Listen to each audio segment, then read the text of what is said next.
everybody. So today we're going on the 4th episode of my top 10 fantasy football players, as in by position. If you haven't checked out my wide receiver video, the last video, or the running backs or quarterbacks, go check them out. They could be useful. Oop, I got a hair right there. Could be useful in the long run. But if you're new to the channel, go like and subscribe to my channel. Also, I'm on Spotify now, doing podcasts. It's gonna be like a everyday type thing. So like a Monday is gonna be a NFL talk day. Tuesday is gonna be like NBA, so on. But I have certain people helping me out making my content for my podcast to come in and help me talk about what's going on. But if you're not new, the setup's the same on this video. I got to give you my top 10 tight ends that I think is going to give you some points in fantasy football this year. Some guys don't forget about, guys that I would kind of stay away from, and the guys that I would stay away from. I always get those like the burps whenever I'm making these. Rookies to watch in my sleepers this year. So, other than that, let's get to the board. Alright, here we are at the board. As in the last video, I told you I'm going to be speeding up my content, my videos a little more. So, what I already have written down are the players that you can draft at your own risk and the rookies to watch this season. The players to draft at your own risk if you're new, these are guys that either you can take your chances on or it's going to bite you in the behind, you know. So, I'll tell you, starting out at number 1, Jack Doyle. Split time with Eric Ebron for a little while in Indianapolis, but now Jack Doyle's for sure the number 1 tight end this year, but will he stay healthy? Will he stay healthy is my main question. So you can draft Jack Doyle at your own risk with that. Number 2, O.J. Howard, still in Tampa Bay. From my common knowledge right now, Gronk is going to be starting at tight end as of right now. Is there going to be injuries? Is there going to be, is something going to come up for Gronk to not play? So, O.J., take your chances on him. Then Kyle Rudolph, going into yet another new offensive coordinator. I don't know who the Vikings offensive coordinator is, but I don't think that will affect anything. But you can take your chance on Kyle Rudolph. I've never really been high on the guy, so he's just not one of those top tight ends that you'd be drafting in a fantasy draft. But other than that, we can go up to the rookies to watch up here, right here. Number 3, Harrison Bryant, drafted by the Cleveland Browns. I think the guy can do a little damage. We're going to see him a lot in preseason if we do have preseason, but could learn a lot from Austin Hooper. Number 2, the Patriots. New tight end, Devin Asiasi. Could he be... The Patriots drafted him for a reason. Do I see him starting this year? No. Significant playing time? Maybe. And number 1, the Bears' new tight end, which I think this guy is going to be pretty good in the future for the Bears once they get a quarterback. Cole Kmet. I think he'll be pretty good in the future for them. Now, starting in my top 10 tight ends for this year, coming in at number 10. Now keep in mind, these are guys that I think is going to put up some points on your fantasy football team. So I'm going to put Gronk at number 10. Yes, I know, may get a little backfire on this for putting Gronk in the top 10, but you must have forgot who's the quarterback for the Tampa Bay Buccaneers now. Gronk's best friend on the football field, Tom Brady. Favorite target. Number 9,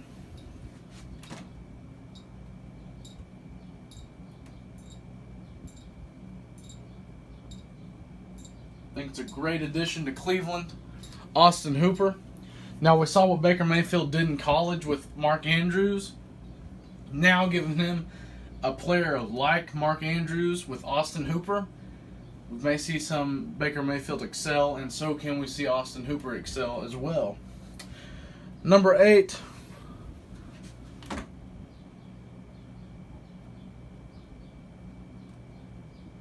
Saints tight end Jared Cook. I had him last year. Jared Cook. He may be, an end zone threat at some point. Probably somewhere inside the 15. Obviously, he's going to be a pretty good, mid to short game guy whenever Drew Brees does decide to go to him. But I have him at number 8 this year and bringing points in for your fantasy football team. Number 7.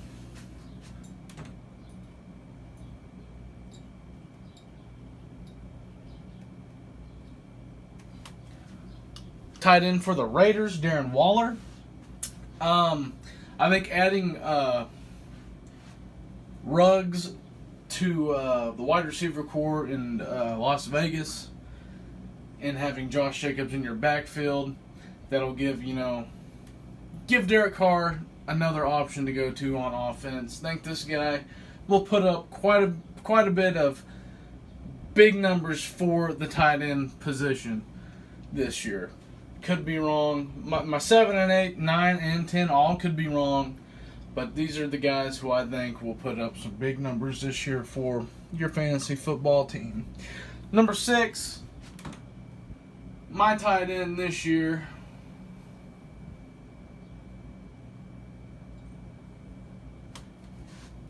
Now I gotta mark him. Evan Ingram. I think this is going to be Daniel Jones' best friend on offense. Other than Saquon, passing-wise, I really do think Evan Ingram's going to be Daniel Jones' best friend on offense. So expect quite a bit of yardage out of him. And expect a couple touchdowns this year from Evan. Number 5. I don't think this is a surprise to anybody. I do think he is a top 5 tight end this season as well. Just depends who they put at quarterback. Hunter Henry. Hunter Henry at my number 5 this year in fantasy football. Number 4 is when we really start getting into the obvious. Number 4, Zach Ertz. Could have a big year with Carson Wentz this year. Now, don't take these as ratings on tight ends in the NFL. I'm just talking, these are who I think are going to give you the most points. I keep on repeating that, but just keep that in mind here. Number 3.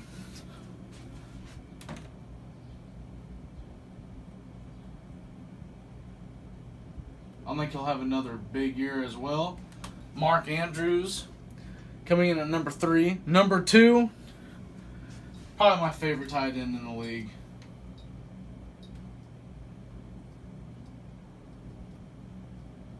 George Kittle. And number 1, I don't think this is a surprise to anybody else. Travis Kelce coming in at number 1.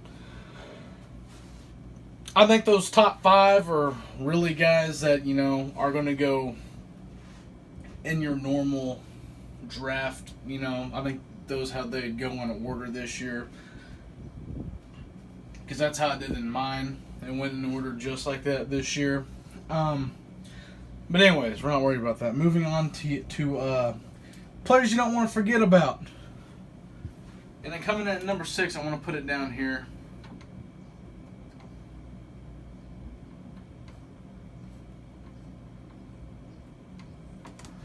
Tight end for the Packers, Jay Sternberger. Now, that was kind of tough for me to add him into this. Don't forget, but Aaron Rodgers needs all the help he can get on offense in the receiving core. So Jay Sternberger will be a big threat for him in the long run this season. Number 5.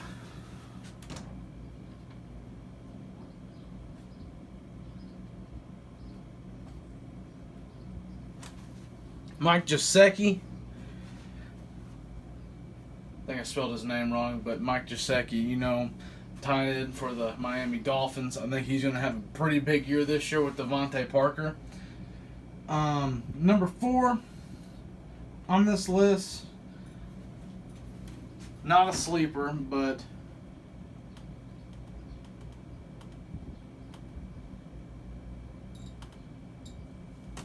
just a guy you don't want to end up forgetting about. TJ Hawkinson, Lions tight end.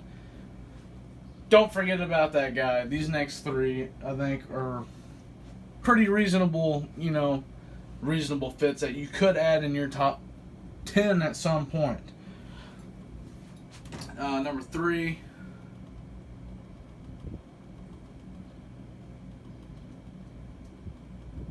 Dallas Goedert. Number 2.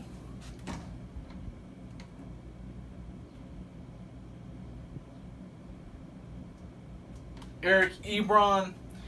And one of the guys I do consider a sleeper, at the same time I don't, because you can put this guy in a tight end and wide receiver or flex spot this year.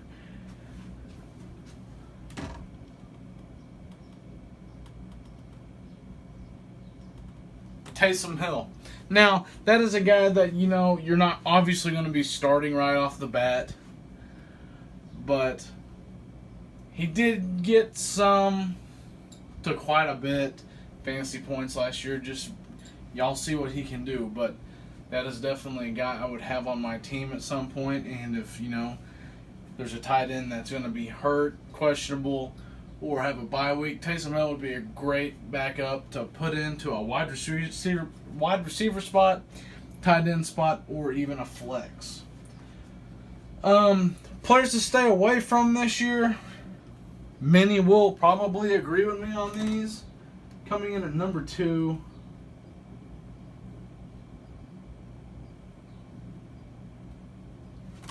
Jimmy Graham. I would just stay away from him. He's done. Well, these 2 guys are done, in my opinion.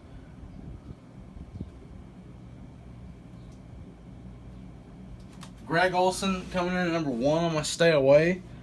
These are just guys that I would not have on my fantasy football team at all. I took my chances last year with Greg Olsen. Did not work out worth a dang. So, Jimmy Graham, Greg Olsen, stay away from those guys.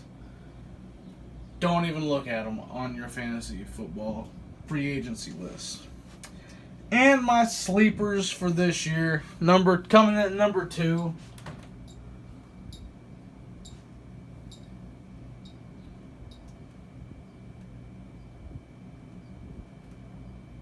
The Oklahoma State product, Blake Jarwin. Now, when we're talking about Blake Jarwin at tight end for the Dallas Cowboys, I keep on mentioning, think of everybody that's going to be a threat when it comes to throwing the ball. Michael Gallup, CeeDee Lamb, Amari Cooper, and then you got Blake Jarwin. You cannot go wrong with these guys that I'm about to tell you. I think Blake Jarwin's going to be a great pickup for whoever picks him up this year in fantasy. And then coming in at number 1, and I put him as well in my top 10. So you can drop Gronk out, but this next guy I would be putting in my top 10 by the end of the year. Unless there's some type of injury that goes on. But Noah Fant, I think he will emerge as one of the best tight ends this year. I think he will come in around the 5 and 6 spot. I do think by the end of the year, with a healthy season, that's where he's going to come in at 100% this year. So with that being said, here's my top 10 tight ends of the year, and here's the tight ends you do not want to forget about if you have yet to draft any of these tight ends that are in my top 10. And don't forget about Noah Fant and Blake Jarwin. Other than that, let's bring it back to the chair. Alright, so you got my top 10 tight ends for the 2020 fantasy football season. Now, it's important that everybody watching this understands, once again, I keep on saying it, these are not how I rank my tight ends just normally. I'm talking about these are how I rank the tight ends that are going to get you the most points for your fantasy football team. So, that being said, my next video, we're going to be doing kickers and the defenses in the same video. I'm going to give you the top 10 kickers. I'm going to give you 3 kickers that you don't want to forget about. I'm going to give you 10 defenses, and I think it was, what do I have it written down as? 10 kickers, 10 defenses, and 3 kickers you don't want to forget about, and 3 kickers, and 3 defenses you don't want to forget about. I'm not gonna do draft at your own risk or don't take this team, just because you just don't know. I mean, each week is different for most teams, so we're gonna leave it at that for that certain thing. And I know kickers, defense, woo, but for some people, those kickers and those defenses come in clutch on Sundays and Mondays to win the game for your fantasy football game. So we'll be digging into that. Don't forget, my link to my Spotify for my podcast is going to be in my bio, the description here. If you're new to the channel, if you made it this far, go subscribe to the channel. Go show me some love. And other than that, I'll see you in the next video where we're talking about the kickers and those wonderful defenses that may end up saving your ass if you're losing in fantasy football and at the end of your week. So, that being said, I'll check you on the next video. Thank you for watching. See you later. No chance to get points. Got one-on-one down here for Kelce, and he holds on. Touchdown, Kansas City. Well, that's Kelce one-on-one, press man.